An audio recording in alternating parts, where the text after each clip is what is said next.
నమస్తే, నేను మీ JK. Welcome to Hasa TV.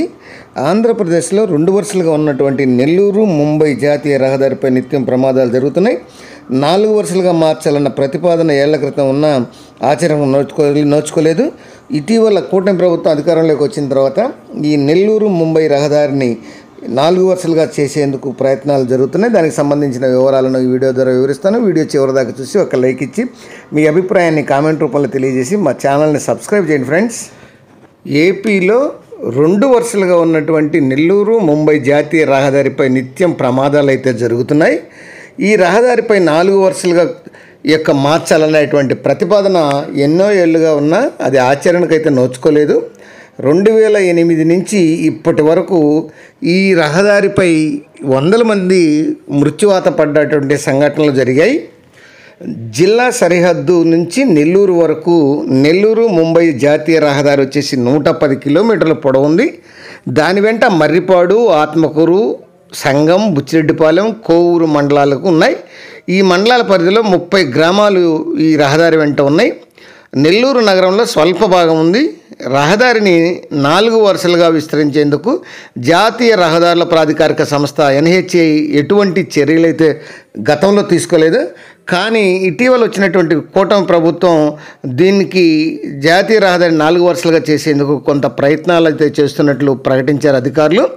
2015 వరకు రహదారి కేవలం 7 మీటర్ల వెడల్పుతో ఉండేది. దాన్ని జిల్లా సరిహద్దు నుంచి 10 మీటర్ల వెడల్పుతో ఆత్మకూరు మండలం జాలాయ నగరం వరకు 60 కిలోమీటర్ల మేర తారుతో అక్కడి నుంచి నెల్లూరు నగరం వరకు 50 కిలోమీటర్ల పొడవున 150 కోట్ల వ్యయంతో CQC విధానంలో PQC విధానంలో సిమెంటుతో నిర్మాణం అయితే చేయడం అయితే జరిగింది. రహదారిలో 4 వరుసలు కేవలం 9.4 కిలోమీటర్లు మాత్రమే ఉంది. సంగం మండలంలో వెంగారెడ్డిపల్లి పాలెం నుంచి సిద్దిపురం SC కాలనీ వరకు 1.2 కిలోమీటర్లు, బుచ్చిరెడ్డిపాలెం మండలం దామరమడుగు నుంచి నెల్లూరు నగరంలో సాలు చింతల వరకు 8.2 కిలోమీటర్లు మాత్రమే ఈ 4 వరుసలుగా సిమెంట్ రోడ్డు ఉంది. ఇక్కడ మాత్రం 18.5 మీటర్ల వెడల్పుతో మధ్యలో ఈ డివైడర్తో ఉంది. మిగిలినటువంటి 110.6 కిలోమీటర్ల దూరం ప్రమాదకరంగా మారింది.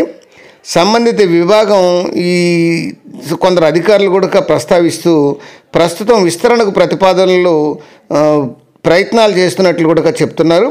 అయితే ప్రమాదాలు జరగకుండా చర్యలు తీసుకుంటామని ఈలోపు వారు తెలియజేస్తున్నారు. సంగం సమీపంలో జాతీయ రహదారిపై బీరాపేట వాగు వెళుతుంది. దానిపై ఉన్నటువంటి వంతెన కేవలం 7 మీటర్ల వెడల్పుతో ఉండడంతో 2021 డిసెంబర్ 9 తేదీ రాత్రి లారీ ఢీకొని ఆటో వాగులో పడి 6 ఆత్మకూరుకు చెందినటువంటి వాసులు మృత్యువాత పడ్డనట్లు చెప్తున్నారు. ఇటువంటి వంతెనలు ఈ మార్గం వెంబడి పలు చోట్ల ఉన్నాయి. ఈ రహదారిని 4 వరుసలుగా మార్చేందుకు అవసరమైనటువంటి వాహన సాంద్రతను తెలుసుకునేందుకు 2008 సంవత్సరంలో పరిశీలన కూడా చేశారు అధికారులు. ఆ తర్వాత దీన్ని అట్నే వదిలేశారు. ఎప్పటికైనా జాతీయ రహదారుల ప్రాధికారిక సంస్థ ఈ 18.5 మీటర్ల వెడల్పుతో అభివృద్ధి చేసేటువంటి యోచనలో ఉన్నట్లయితే తెలుస్తుంది.